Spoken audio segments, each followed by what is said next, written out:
What's going on, YouTube? Today we got a Stihl 028WB. I'm leaking oil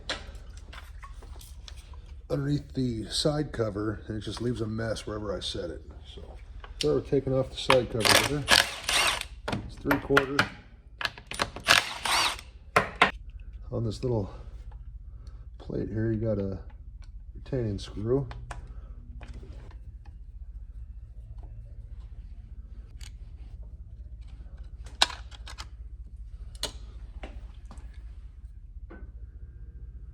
So here is your oil port. Let's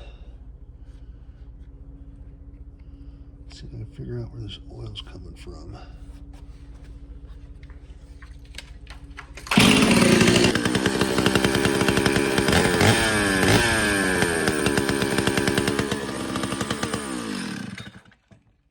Well, it's oiling out the correct spot. Let's clean this up and see.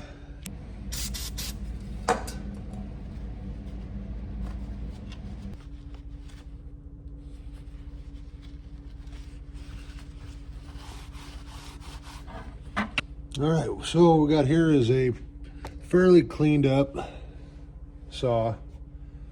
We'll let it sit for a little bit and see if we can figure out where this oil's coming from. So she cleaned up nice. It's not the cap, already checked that. I mean, it was so bad, just would leak bar oil. I mean, it'd leak a whole tank out over a couple week periods, so we gotta get that fixed. All right, guys, we're back. So if you can see, we got oil just pulling up, trying to come out right here. This has been sitting for about 20 minutes. So on these old O series, you'll see a silver disc. This is the tank vent for your bar oil. So what I got here is a dental pick. These will get clogged up. So I'll just stick that through there.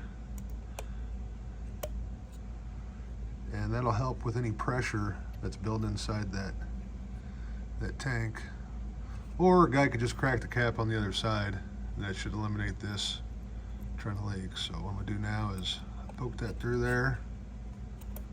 I'm gonna clean this back up, let her sit for another 15-20 minutes and see if that oil has stopped. Okay, we're back. It's been about an hour. I ended up cutting some wood down in the pasture. So this has been sitting. I have no more bar oil. I'm trying to weep out. So this guy right here is your, they call it a tank breather valve. It is serviceable as far as you can pull this out and replace it, but it gets debris and gunk in it. I don't know if it's a one-way check valve or not, but poking a little hole in there don't cause it any problems. It just relieves any tank pressure from the oil pump it creates when it's doing its thing. So figure I'd show that off and see if I can help somebody out. Have a good one.